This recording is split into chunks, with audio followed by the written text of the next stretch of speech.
Welcome to the longest running, the original, the only trilingual Filipino-Chinese lifestyle magazine show, Chinatown TV. I'm your host, Candice Tan. 您现在收看的是非中电视台。Since its inception in 1934, Miss Manila has become one of the Philippines' most enduring beauty pageants. Its primary purpose was to encourage tourism in Manila, showcasing the city's beauty and landmarks. However, over time, the pageant has transformed into a platform for recognizing and empowering women from all walks of life. Past winners have become successful entrepreneurs, models, and actresses, using their platforms to inspire others. The Miss Manila 2023 coronation was a night to remember, filled with glamour, excitement, and pride for the city of Manila. As the contestants shade down the stage, the audience was in awe of their beauty, poise, and confidence. But the pageant was more than just a showcase of their physical attributes. It was a celebration of the unique qualities that make each contestant exceptional. To see more event highlights from the Miss Manila Coronation Night, check out this video. Buhay na buhay at puno ng sigla ang Metropolitan Theater last June 23 as it plays host to the highly anticipated Miss Manila 2023 Coronation. The event aims to revive the grandeur of the historic Manila Carnival while celebrating the beauty, talent, and worth of 20 exceptional women who embody the spirit and essence of the city. The Miss Manila pageant, which had not been held since 2018 due to the pandemic, was recently relaunched under the initiative of Manila City Mayor Dr. 𝗟𝗶𝗹𝗲. Our program, Chinatown TV, has been selected as one of the media partners for the said event. The Miss Manila was hosted by none other than Miss Universe 2018 Catriona Gray and Kapuso Sparkle male artist Raver Cruz, adding an extra sparkle to the already dazzling affair. The Manila City Government, along with the Department of Tourism, Culture and Arts of Manila, Creative Den Entertainment in partnership with the Philippine Chinese Chamber of Commerce Industry Incorporated and San Miguel Corporation, organized and produced the show. Bukod sa mga traditional beauty pageant categories gaya ng swimsuit, evening gown at Q&A, the Miss Manila 2023 Coronation also featured segments that highlighted the candidates' skills and talents. From singing to dancing to showcasing their knowledge on Manila's history and culture, the contestants proved that they are not just pretty faces, but also well-rounded individuals who can make a positive impact on their community. My favorite flavor of ice cream is cookies and cream. Because I remember when I was a kid, my dad would always bring me to this small store, and every day, every night when he comes home, he would bring me there and he would ask me, "You want some ice cream tonight? You did good at school today." Of course I would say yes, I would love to get cookies and cream, so yes, cookies and cream. I would say my best Filipino trait would be my sense of taste. I absolutely love the Filipino food, even when I grew up in Hawaii. Something that my mother always made was especially sinigang. So no matter where I was, like in Hawaii or in the US, something that always brought me back to food was the fruit.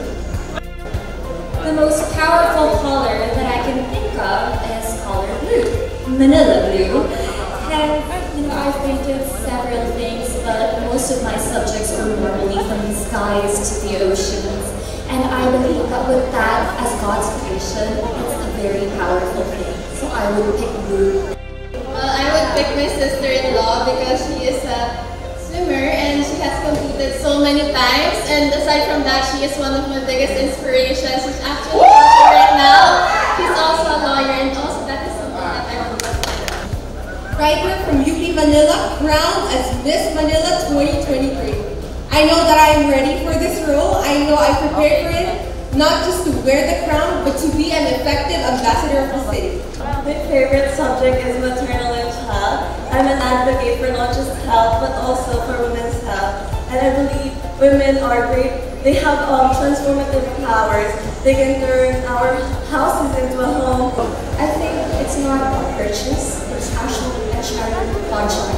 When I was 20 years old, I had a job which is an online streaming job, and I earned well enough for me to be able to conduct a charity program, which I did a fitting program for the young children. I'm definitely extrovert because I'm surrounded with people who make me feel special, who make me feel loved. That's why I'm very comfortable with them. So I believe I'm pretty dominant and extrovert. Thank you. I learned to be more resourceful and to be more more mindful of what I'm doing and what I'm purchasing. Right now, I always declutter. Like every other month, I declutter my clothes or I donate them to my friends and people in need. So living sustainably has become a daily thing. For me, the best lesson that I've learned with being OFW is to value the partner. I need to stop for a year with my school just to go abroad and work. And with the grace of God, I was able to graduate with my heart. Nagbigay ng special number sina Angeline Quinto na kumanta ng theme song ng Miss Manila, ang violinista na si Joseph Brian Simafranca, ang rapper na si Critico at ang boy group na Yes My Love o YML. Kasama sa panel of judges ay sina Miss Universe 1969 Gloria Diaz, CEO of 𝗟𝗶𝗸𝗲 Medica Manila, Cristal Jacinto, Secretary General of the Philippine Red Cross Dr. Gwen Pang, Vice President of Sparkle GMA Artist Center Joy Marcelo, Beauty Queen, Entrepreneur and Philanthropist Lady 𝗟𝗶𝗶𝗲 at President of Live Nation Philippines 𝗵𝗲𝗶𝗲.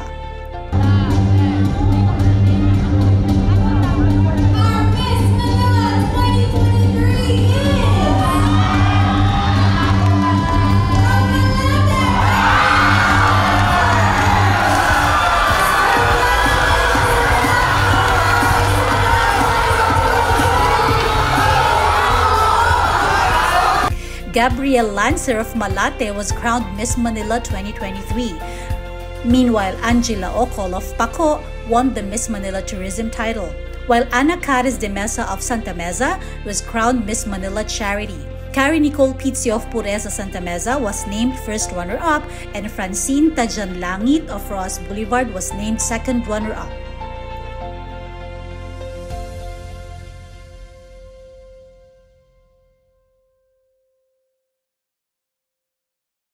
You'll have so much more of Chinatown TV when we return. 请不要转台，非中电视台马上回来 ，So don't switch the channel.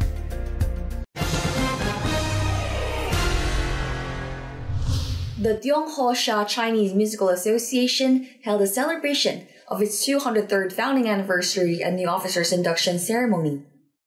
菲律宾长河郎君社总社举行庆祝成立203周年祭。第201连202届职员就职典礼。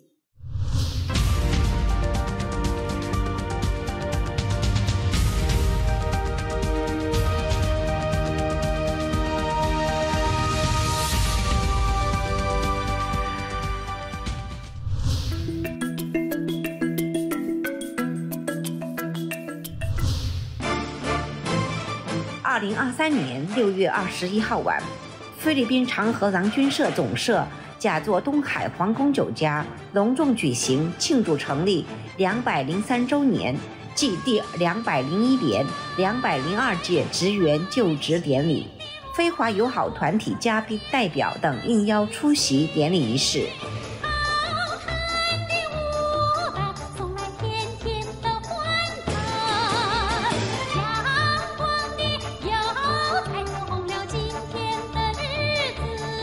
名誉理事长郑远明担任大会主席并致辞，他向各位前辈的关怀指导，全体理事在其任期内所给予的信任和帮助，致以最崇高的敬意。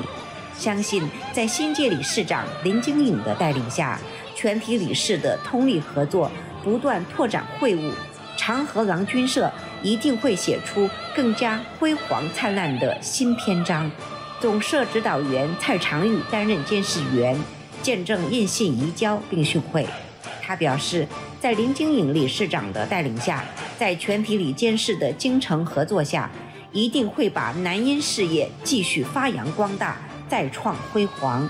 新届理事长林经颖在致辞中表示，自己承蒙前辈们的抬爱，推选出任新届理事长，深知这不仅是一种荣耀，也是一份重任。展望未来，希望各位前辈及全体同仁给予指导与支持，共同为长河郎君社谋发展，大家通力合作，继续传承与发扬，开创新的未来。永远名誉社长陈光熙担任大会主讲人，非华商联总会副理事长𝗍𝗴𝗲，非华各界联合会常务副主席𝗺𝗲𝗲出席并致辞。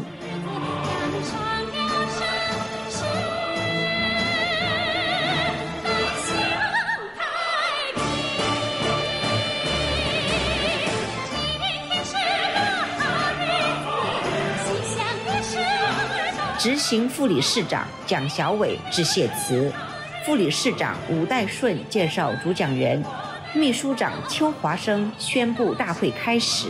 非中电视台主持人陈静瑜担任大会司仪，并介绍主宾席宾主。典礼仪式之后，进行了聚餐、祝酒、抽奖以及歌唱活动。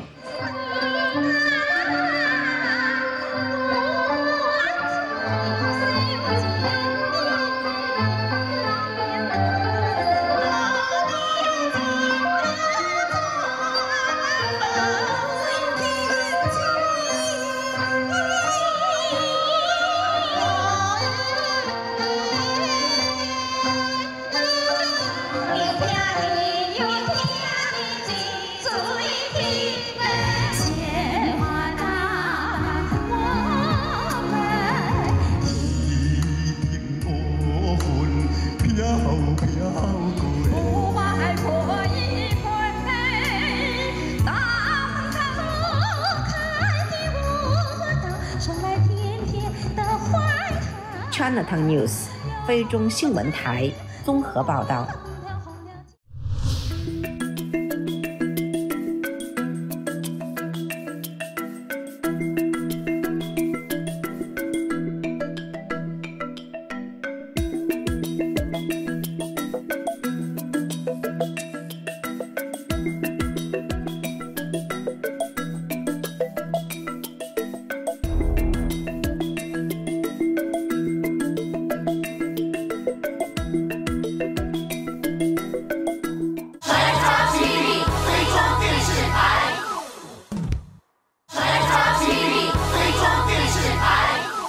Welcome back. You're still watching Chinatown TV. I'm your host Candice Dan. 您现在收看的是非中电视台。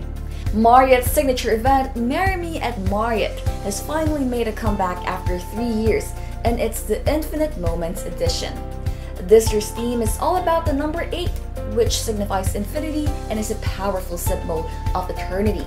The event aims to remind everyone that every milestone is a new beginning, full of endless moments worth celebrating. Presented by the award-winning travel program Marriott Bonvoy, Marry Me at Marriott features 8 celebrated designers, including Albert Andrada, Andrea Tetampo, Debbie Ko, Happy Andrada, Jazel C, Joe San Antonio, Julian C. Huco, and Randy Ortiz, showcasing their artistry in 8 outstanding designs. To see more of the event, please watch this video. Marriott's Marry Me program has brought joy to countless couples over the past 7 years. 6 prominent event stylists recently came together to create the country's most sought-after bridal and fashion gathering of the year. Flower House Amante Fleurs Event Styling, Bloom's 2110 Event Styling, Sabrosas Events and Talent Management, Amelia Blossoms, and Jack's Florals showcased their creativity and artistry in their milestone booths, which were fit for every life's breakthrough from birthdays to weddings. Marriott Hotel Manila's culinary arts team, the Big Chef, showcased their gastronomic expertise with dishes fit for all occasions. The food showcase included dishes as vol au vent of Pacific salmon, spinach and roquefort, roasted beetroot, and lechon de leche. There were also Louisiana baked lobster, pasta choices, and Chinese cuisine. For dessert, there were 𝗨𝗟ci𝗹𝗹𝗲 and mandarin orange fruit. The display included 6 intricately designed theme cakes serving as eye-catching centerpieces for a well-stimulated experience of different milestone moments. Marriott Philippines will launch the Marriott Moments Partners Compendium as a reliable reference of all reputable wedding and event suppliers in the country, which became an integral part of the Marry Me Marriott Philippines event. The compendium will be part of Marriott Philippines wedding website, where exclusive features and packages for various life milestones can be found.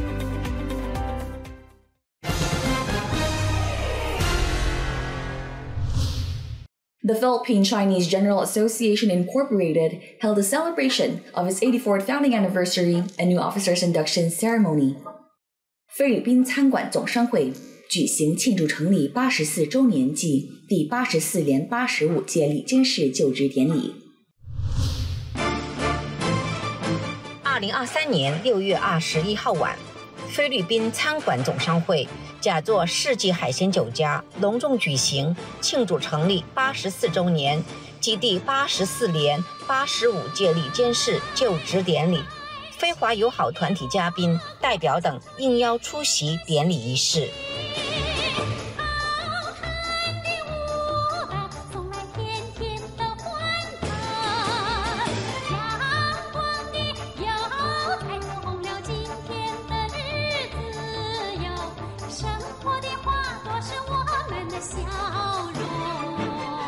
名誉会长陈东英担任大会主席并致辞。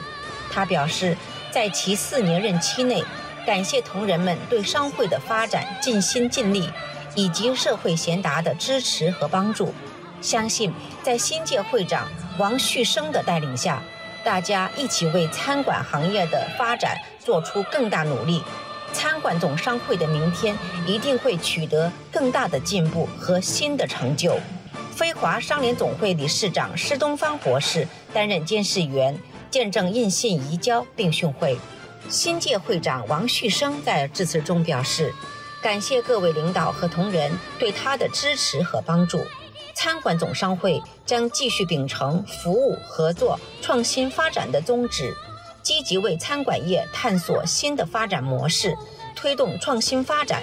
希望大家一起携手，共同把餐馆总商会做得更好，相信商会的明天会更加美好。菲律宾中国商会会长𝗺cie𝗿𝗵担任大会主讲人，马尼拉市长𝗵𝗄𝗛𝗼通过视频祝贺，马尼拉副市长𝗵𝗴𝗲𝗄，非华各界联合会主席蔡永宁，菲律宾太原堂王室宗亲总会理事长王香生分别致辞祝贺。期间赠送纪念品与大会主席陈东英、监事员非华商联总会理事长施东方博士、主讲人菲律宾中国商会会长𝗺cie𝗿𝗵、贵宾马尼拉副市长𝗵𝗴𝗲𝗲𝗄、非华各界联合会主席蔡永宁、菲律宾太原堂王室宗亲总会理事长王香生随后献捐非华商联总会华生流失助学金，并颁发感谢盾牌与捐献福利金者。执行副会长温一鸣致谢词，副会长𝗨𝗏𝗿介绍主宾席贵宾，副会长𝗑志超介绍主讲人，𝗨𝗿𝗼担任大会司仪。典礼仪式之后，进行了聚餐、祝酒以及抽奖。新年工会民乐团演奏多首歌曲。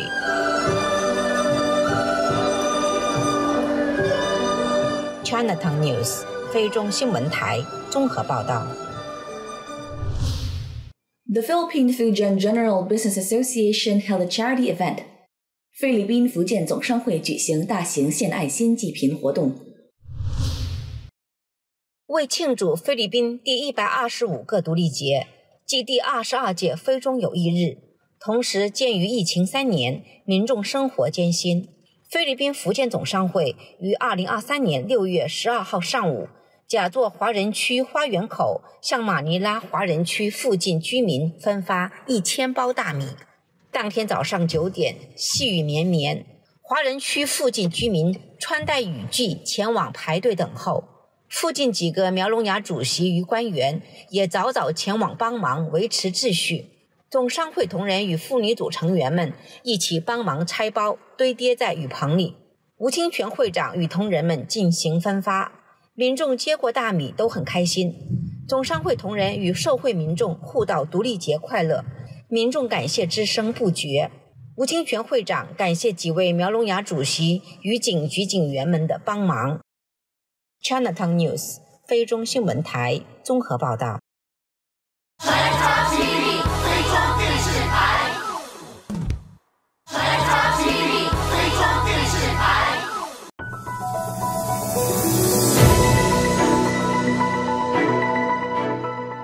Welcome back to Chinatown TV. I'm your host Candice Tan. 您现在收看的是非中电视台。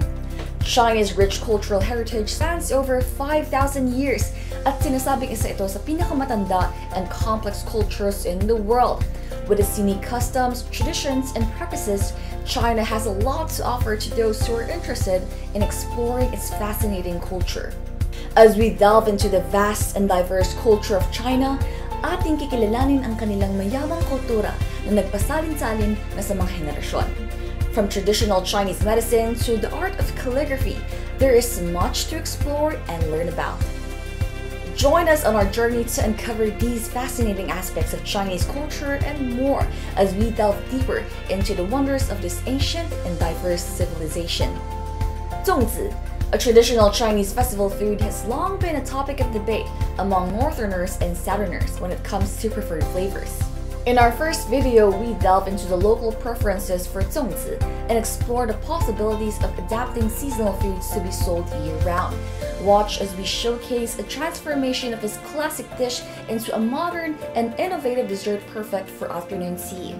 As a member of the younger generation, I'm thrilled by the concept of revamping traditional dishes and presenting them in new and imaginative ways.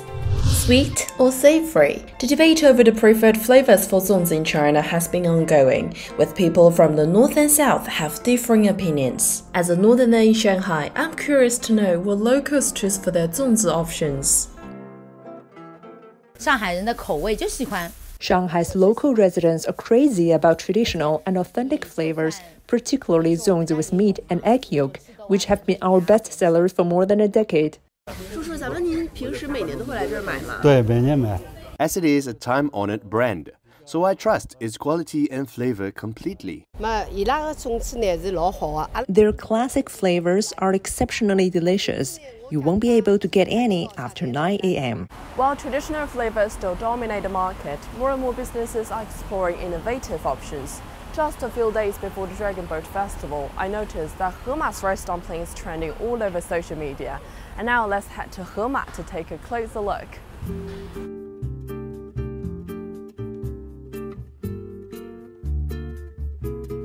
That's faux butter 𝗉子is like a bubble tea filling. 你有听过这个吗，杨老师？这个口味 ？Okay, just never heard of it. Never mind. Wow, Dragon Ball 𝗉子. Do you guys know this? So basically, let me see. It has like 7 egg yolks in it, which symbolizes, I believe, good luck in Chinese culture. I'm gonna take a bite of luck later a bit. Oh, some frozen 𝗉子in the fridge. Wow, it actually has like many different unique flavors here. What is this? Let me see. I think I'm gonna ask the staff here to explain more about it. 那今年我们针对当下的年轻人的消费习惯。This year, we are targeting the consumption habits of young people and incorporating elements of afternoon tea into our 𝗉子. The sought-after taro purple rice and cheese 𝗉子, as well as coconut-fragrant Highland barley 𝗉子, sold out within a month, leading up to the Dragon Ball Festival with over 100,000 pieces purchased. During the festive period, 𝗉子with symbolic meanings sell exceptionally well. A current trend in 𝗉子is the Dragon Ball 𝗉子, which has an auspicious connotation of fortune and success, making it a sought-after delicacy during the festival. While checking out different flavors of the 𝗉子, I also learned how seasonal foods can be made and sold throughout the year. And as a person from the younger generation, I absolutely love the idea of innovating and modernizing traditional dishes. Transforming 𝗉子into a dessert makes it perfect for other occasions, like afternoon tea. What do you think?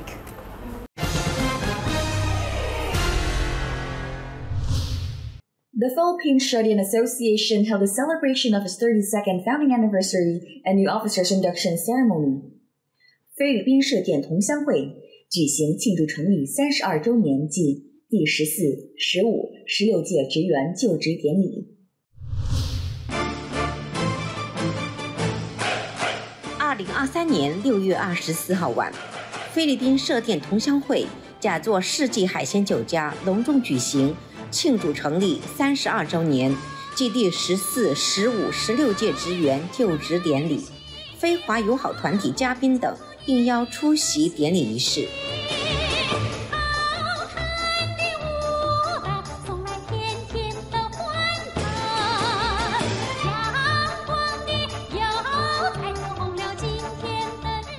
事长𝗃𝗃担任大会主席。他在致辞中向所有关心和支持该会的热心乡亲和同仁表达崇高的敬意和真诚的祝福。相信在新届理事长𝗃𝗃的带领下，各位副理事长和乡贤通力合作下，会务一定能更上一层楼，社电同乡会的明天一定会更加美好，更加灿烂辉煌。罗山新塘陵园各乡联合会理事长、该会永远名誉理事长陈荣照担任监事员，见证印信移交并训会。新届理事长𝗃𝗃在致辞中表示，自己承蒙前辈同乡们的信任和爱护，提拔担任新届理事长，为能够成为第一位菲律宾土生土长的同乡会理事长感到万分荣幸。他的爷爷、爸爸和叔叔都是同乡会的一份子，希望同乡们的子孙也能够加入同乡会，传承先辈们的伟大事业。菲律宾晋江同乡总会理事长𝗃𝗃𝗲担任大会主讲人，非华商联总会副理事长𝗵𝗿𝗲，非华归瑞五姓联宗总会副主席陈柱石，罗山新塘陵园各乡联合会执行副理事长𝗂志超，罗山新塘陵园侨联主席社电公益促进会会长陈培兴，罗山街道人大副主任柯康灿，罗山商会会长陈建福，罗山街道社电社区书记陈清典，罗山街道社电社区老协会会长陈锦川，罗山街道青年创业联合会常务副会长陈金水等先后致辞。期间，颁赠感谢盾牌予监事员陈荣照、主讲人𝗃𝗃𝗲，并捐献福利金予罗山新塘陵园各乡联合会、菲律宾晋江同乡总会、非华商联总会、非华归瑞五姓联宗总会。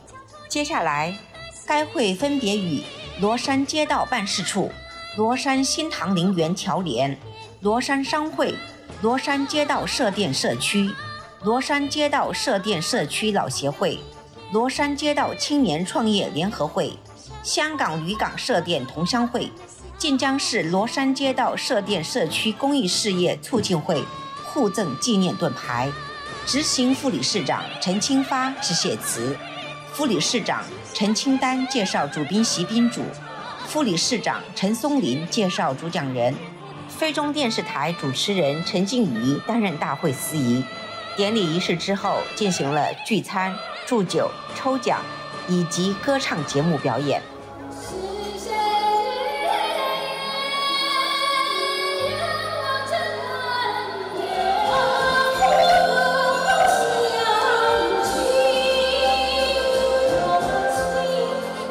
Chinatown News 非中新闻台综合报道。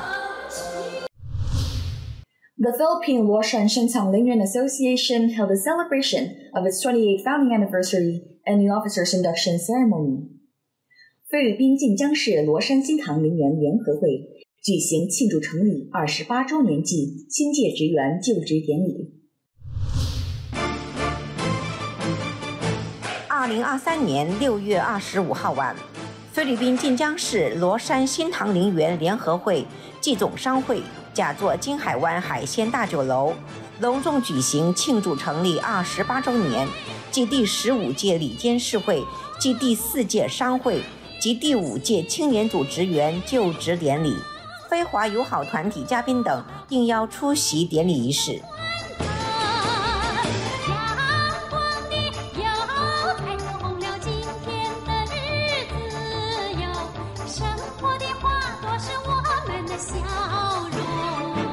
名誉理事长陈荣照担任大会主席。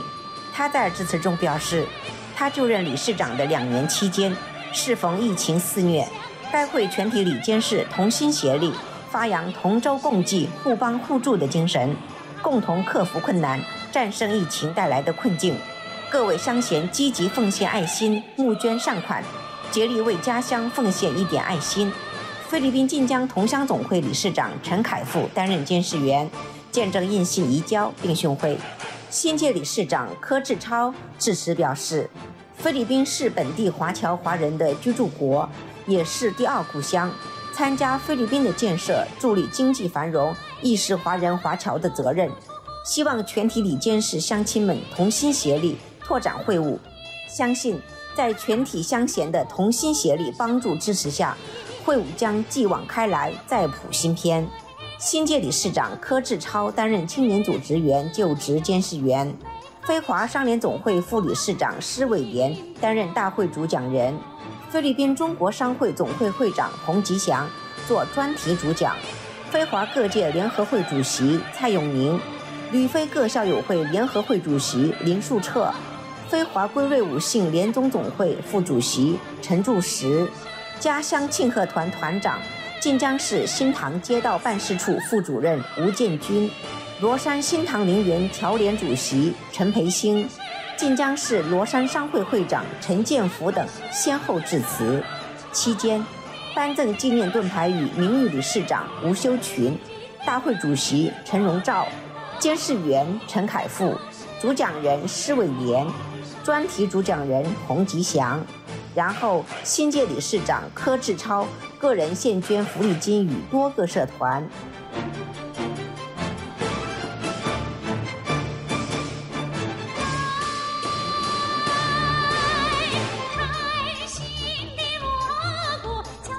接下来，该会分别与罗山街道办事处、新塘街道办事处、陵园街道办事处、罗山新塘陵园侨联、罗山商会、新塘商会、陵园商会互赠纪念品。执行副理事长王来法致谢词，副理事长陈世菊介绍主宾席宾主，副理事长杨跃进介绍主讲人，王金盾和非中电视台主持人陈静瑜共同担任大会司仪。典礼仪式之后，进行了聚餐、祝酒、抽奖。Chinatown News 非中新闻台综合报道。Chinatown TV 非中电视台。Chinatown TV 非中电视台。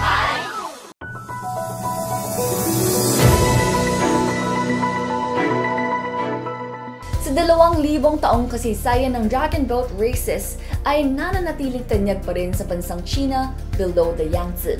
With fierce competition and a perfect stage provided by the numerous rivers, each boat consists of 20 to 50 paddlers hailing from the same village, showcasing their strength, teamwork, and endurance. In a small town near the city of Guangzhou in southern China, the dragon boat races are the largest traditional civil activity of the year, lasting almost a month. As China relaxed its COVID-19 restrictions this year, the event grew bigger than ever, leading to a surge in orders for dragon boats in recent days. The beat of the drums, the rush of water, and the swing of the paddles. It is that time of the year again as the traditional paddling sport, dragon boat racing, takes over China's rivers and lakes. The 3-day Dragon Boat Festival is in full swing this week. With 2,000 years of history, China's Dragon Boat races remains extremely popular below the Yangtze, where plenty of rivers offers perfect stage for competitive races, with each boat having about 20 to 50 paddlers and normally from the same village.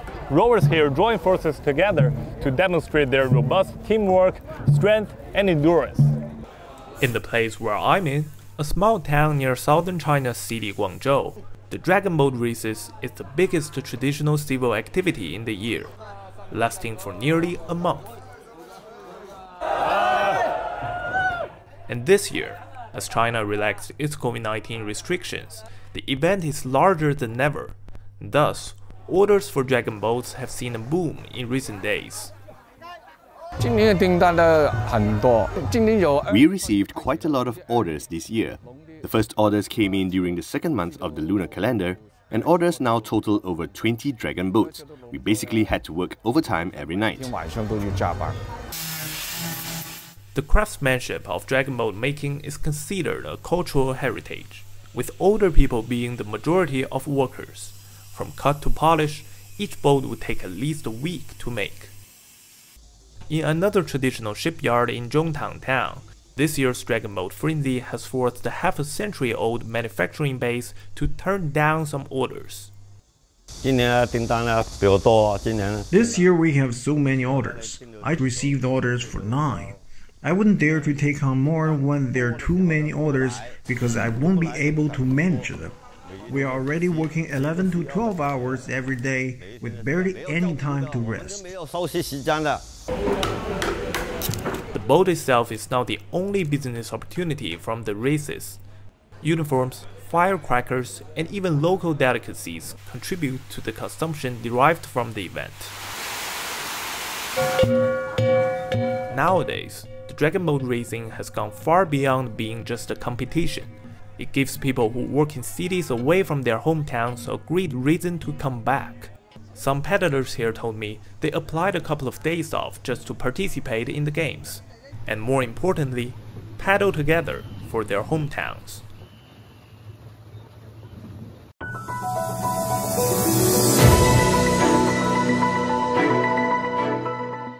Princess 𝗟𝗲𝗄𝗲 expressed her interest in bringing halal-certified Chinese food to the Philippines, particularly to the Muslim population in Mindanao, during an interview.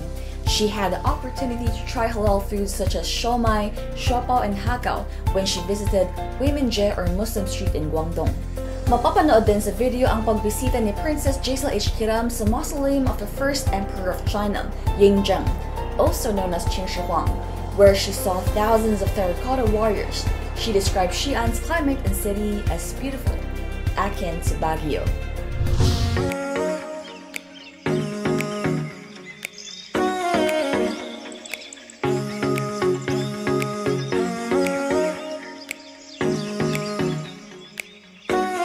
Magandang umaga sa iyo, Jaisal. Magandang umaga din. Una-una, pagbati ng kapayapaan. Assalamualaikum warahmatullahi ta'ala wabarakatuh. So, didiretso na tayo sa unang tanong. Diretso na tayo, huwag na tayo magpaikot-ikot. Ano ang dahilan ng inyong pagpunta rito sa China, particularly dito po sa Xi'an, sa lungsod Xi'an, at sa Beijing? Una, agenda namin to China is to check lang yung halal industry in China and hoping that pwede natin itong madala sa Pilipinas, lalong-lalo na sa Muslim Mindanao. Kasi 'di ba parang ang hirap ng pagkain for Muslims in the Philippines. Lalo na yung if you want to eat Chinese food, mahirap kasi hindi halal. Tapos plus you don't know talaga kung hindi na halal, baka may pork pa. So, bihirang-bihira lang ng mga restaurants that you can eat talaga na sigurado ka na walang pork. Pero yun nga, dahil there's halal in China, may mga Muslim areas pala in China. Sabi ko nga, there's so much to learn in China. But yun nga, thankful ako sa mga, sa nagdala sa akin, no? Sa mga kasama ko sa Guangzhou, kasama ko yung former envoy natin, honorary ambassador on trade and investment noong time ni President Duterte, si Ambassador William Lima. Siya ang kasama ko sa Guangzhou. And then we went to Xi'an, yun nga, because we met with the Xi'an Halal Chamber of Commerce. So sila yung certifier of halal in China. So the head is a sheikh who studied in Egypt. And grabe, ang galing niya mag-Arabic. Pero ako hindi ako magaling mag-Arabic, but I can understand some words. And ang galing niya, pati ng pronunciation niya, talagang alam mo that he's so professional and alam niya yung ginagawa niya. And sabi nila, siya daw ang parang expert on Sharia law in China. So kilala siya sa mga Muslim communities all over China. Kasi marami sa mga kababayan natin sa Pilipinas na hindi nakakaalam na ang China ay maraming Muslim. Yes, and ang population daw ng Muslim dito is 100 million. So, ang Xinjiang ay isang napakalaking lugar sa western part of China. So, ang mga Uyghurs, particularly, hindi lang naman sila ang mga Muslim. Maraming mga Muslim yung Hui nationality, mga Uyghur nationality, at marami pang ibang mga nasyonalidad. So, marami talagang Muslim dito. There's also an autonomous region for Muslims here in China. Ayun yan yung Xinjiang, autonomous region of Xinjiang. Ngayon ko lang yung nalaman. Kumusta naman yung ano natin? Kumusta naman yung sabi mo kanina, yung pagdalaw natin ay tungkol sa paano natin matututunan yung paggawa ng halal para maibalik natin sa Pilipinas, ano? May mga halal food tayo in the Philippines. Pero walang Chinese halal food.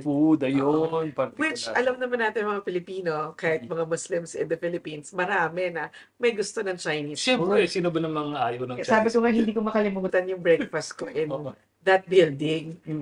Lahat ng dim sum, halal. So, from siopaw to siomai to hakaw. Halal. And hopefully we can bring that in the Philippines, lalo-lalo na for the Muslim Mindanao. Para nang makatingin tayo ng kakaibang lasa. Masarap talaga. Kaya hindi ako nagsisisi kahit na 2 kg yung dinagdag ko dito. Pagbalik sa Pilipinas, papawisan ka naman. So wala namang problema. So, para na sa mga kaibigan natin, sa mga kababayan natin, ang Xi'an po ay nasa center ng China. Malapit siya sa center. Ito po yung tinatawag na Chang'an City noong panahon ng Tang Dynasty. At yung lungsod po ng Xi'an, mga kababayan, yung po yung umpisa, yung beginning route ng ancient Silk Road. At doon po pumunta si Princess GSAT. Kumusta ang inyong biyahe ito? Maganda sa Xi'an. Ang ganda ng weather. Parang bagyo, ganyan, and sometimes colder pa in the evening. And what's so fascinating is that may Islam street wherein you can eat anything and everything na yung mga hawkers, but it's all halal. So tumaba ka na naman. Tapos yun, doon na-meet nga namin yung Halal Chamber of Commerce.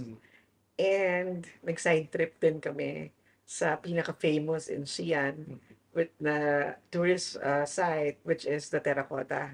Kumusta naman ang iyong pagbiyahe? First time mo bang nakita yung mga Terracotta Warriors? First time. Ayan. At sandali, yung Terracotta Warriors po, yun yung mga clay warriors na ibinaon kasama ng unang emperador ng China, si Qin Shi Huang.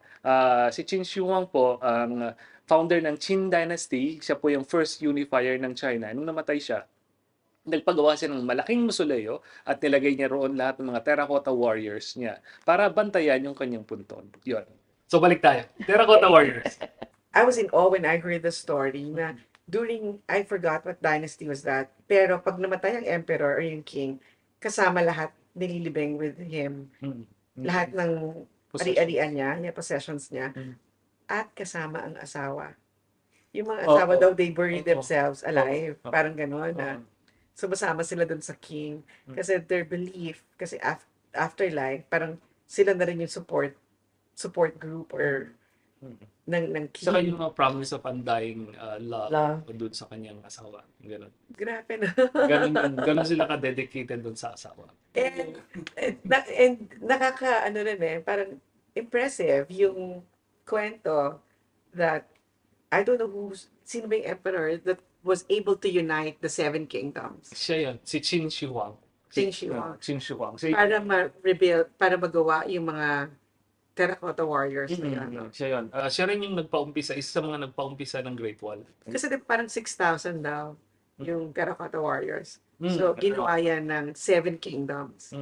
Because he was able to unite the 7 kingdoms. So, 7 warring kingdoms yun. Tapos, ang ginawa niya, siyempre, through the process of conquering, tapos na-unite niya lahat yun. Tapos nabuo niya ang China. Yun ang naging pundasyon ng modern China. Wow. Ng China. Qin Shi Huang.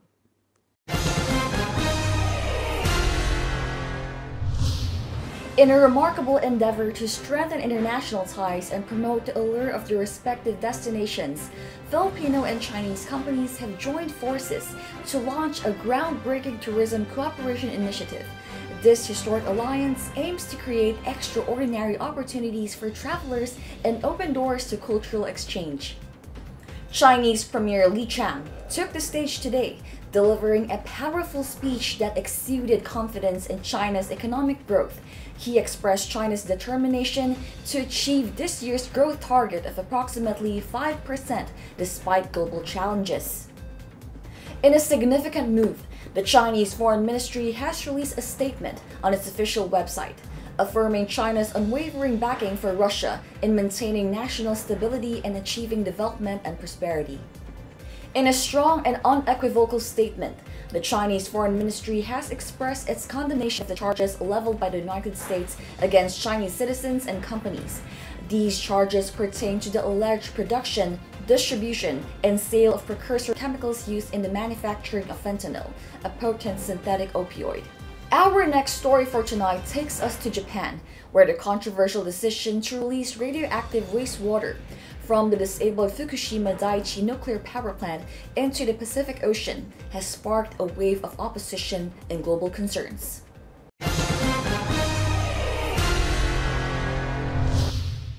The Philippine Cultural College Alumni Association held a Grand Centennial Celebration and Officers Induction Ceremony of the PCC Education Foundation. 菲律宾侨中学院校友会举行庆祝母校创建100周年华诞暨侨中学院基金会新届职员就职典礼。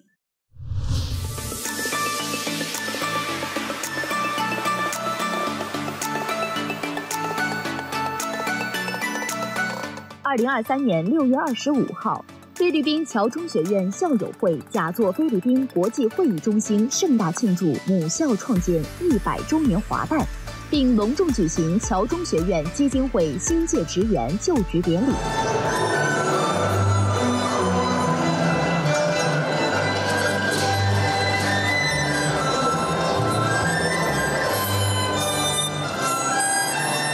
大会主席施子云致欢迎词，他表示，侨中学院是菲律宾华文教育发展的一个缩影，汇集了历代侨中人艰苦创校、砥砺奋进，发展教育的众多精彩华章。欣慰地看到，100年母校许多校友成为了建设国家和奉献社会的中坚力量，在各行各业做出了突出的贡献。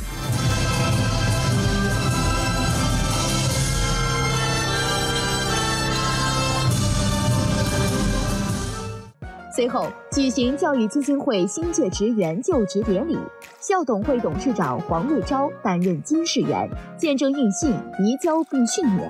他感谢各界对侨中的肯定和支持，也感谢校友们对母校的大力支持和突出贡献。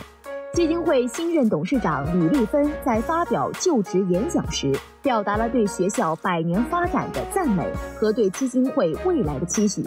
他表示，非常荣幸获得众董事的支持，推选出任基金会董事长，但深感责任重大，希望基金会全体董事及广大校友全力支持，共同为母校的持续发展做出更大的贡献。中国驻菲律宾大使𝗺熙濂担任主讲贵宾。黄大使强调，振兴菲律宾华文教育事业是一项长期的系统工程，需要非华各界共同推进。首先需要更大的格局，其次需要凝聚共识，三是需要广泛参与。使馆愿与各方携手，为推动菲律宾华文教育事业的繁荣发展做出贡献。在庄严的就职典礼之后，大家切蛋糕并举杯共庆，庆祝菲律宾侨中学院100年辉煌的历程。期间赠送感谢盾牌于监事员𝗺𝗿𝗲、主讲贵宾𝗺熙濂大使。接下来播放的视频《100年简史》展示了菲律宾侨中学院历经的一个世纪的风雨变迁，回顾了学校100年的发展历程，展现了学校在教育领域所取得的成就和影响。随后，校长黄婉蓉博士在致辞中表达了对侨中学院的热爱和对未来的期许。他表示，全体侨中人将以此次100年校庆为契机，继续致力为非中两国的文化交流、经济建设和世代友好等方面塑造更多的、更优秀的人才，做出更积极的贡献。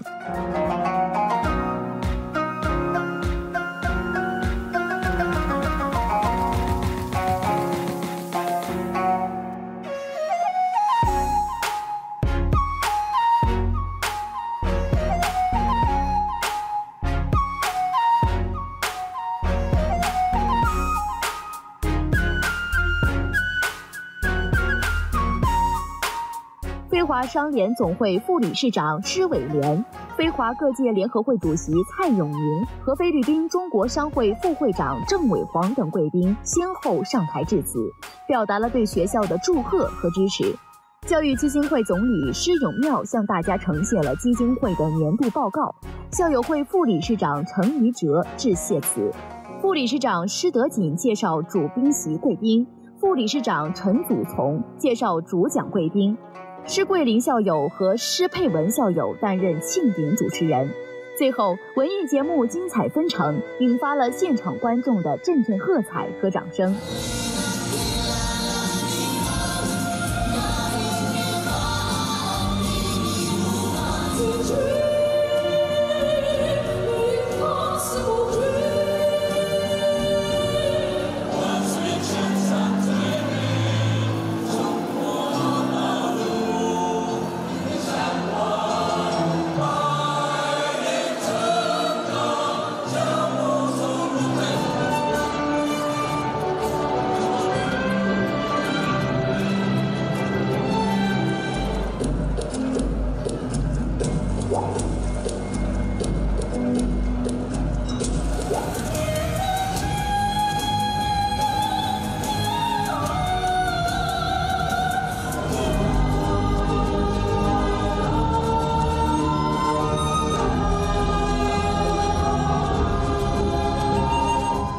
非中新闻台综合报道。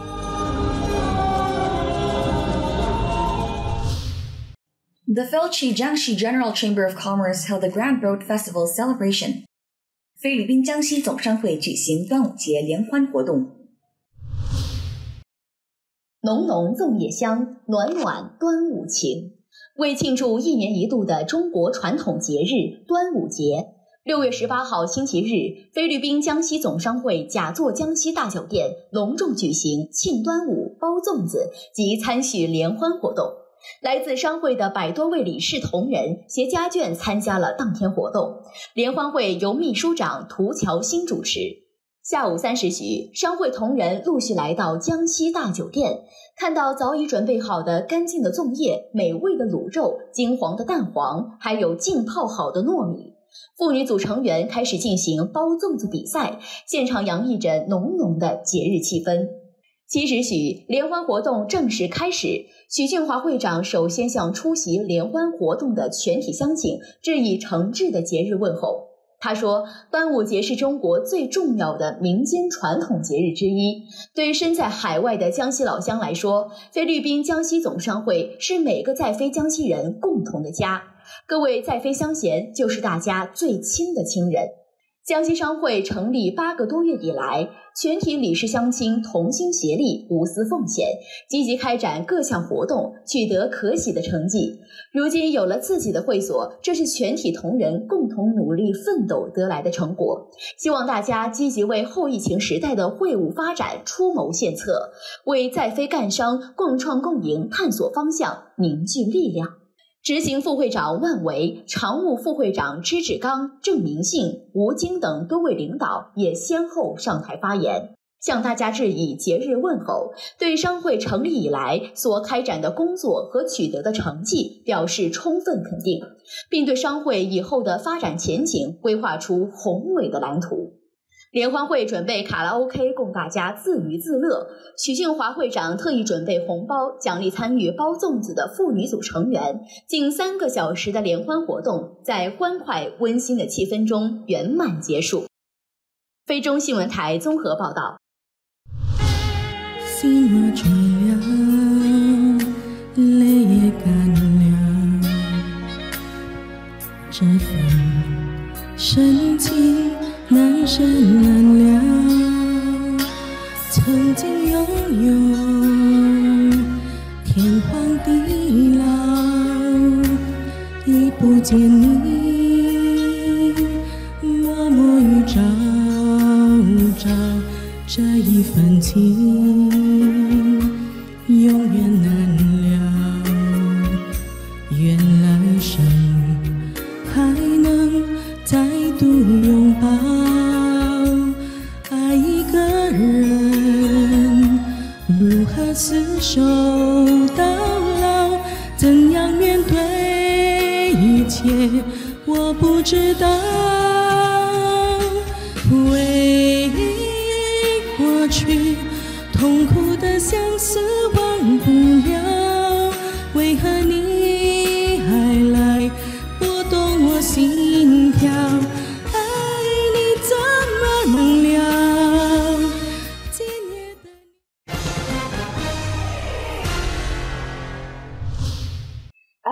CCCII Treasurer Nelson Guevara attended the opening ceremony of the Passion Healthcare Dialysis Center. 商总司库石超全董事代表施东方理事长应邀出席 Passion Healthcare 透析中心开幕仪式。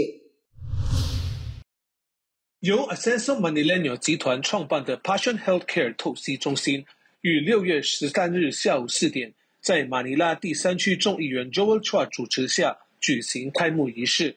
是日并邀请马尼拉市长 𝗵𝗵𝗲𝗄 和副市长 𝗵𝗴𝗲𝗄 作为特别嘉宾。非华商联总会司库施超全董事在理事长施东方博士指示下应邀出席开幕仪式。该会出席同仁还有税务副主任徐扁、外交聘任委员、艺伎马尼拉华人区苗龙牙协会会长兼民事第3区第281号苗龙牙主席刘少强、𝗺cie𝗿𝗵𝗲𝗄 法官总医院院长 𝗵𝗟𝒻𝒃 Sakdalan 医学博士亦应邀参加。Passion Healthcare 透析中心位于马尼拉 Binondo 区第288号苗龙牙 Inslar 街628号。该透析中心共有23部血液透析机，为马尼拉民众提供服务。特别是对可以获得菲律宾医保资助的贫困患者提供免费透析服务。民事第3区众议员 𝗵𝗲𝗲𝗄、马尼拉市长 𝗵𝗵𝗲𝗄𝗃 和副市长 𝗵𝗴𝗲𝗄𝗄 受邀担任主检嘉宾。𝗵𝗵𝗄𝗃 市长在剪彩仪式完毕后致辞，他表示，马尼拉拥有整个菲律宾最多的透析中心和血液透析机。尽管马尼拉市拥有近150个透析中心，但仍然没有足够的中心来容纳需要透析的患者。Passion Healthcare 透析中心的开幕将可以帮助到许多有需要的同胞。Chinatown News 非中新闻台综合报道。The Igniting Volunteerism, the Story of Filipino-Chinese Firefighter Volunteers exhibition opened at the Chinatown Museum. 俨然志愿精神，非华消防志愿者的故事展览在美嘉广场华人博物馆开幕。Aside from its historical landmarks and authentic food, an ubiquitous feature of Binondo is the fire truck. Almost every corner has a fire engine or a fire station, which people pass by daily.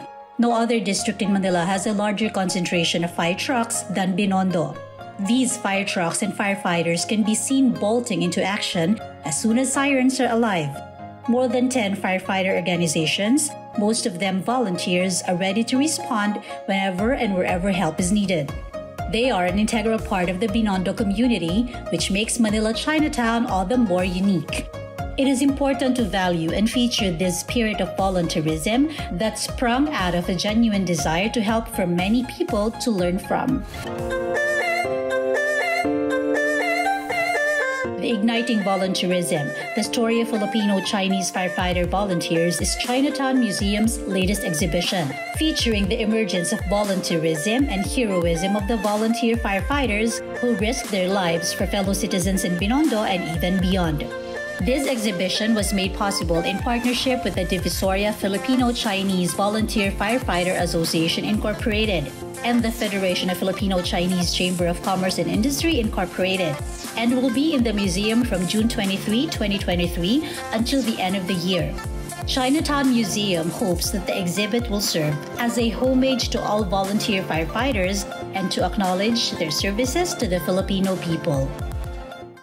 And that officially ends our episode for today. It's my pleasure to introduce myself once more as your host, Candice Ann.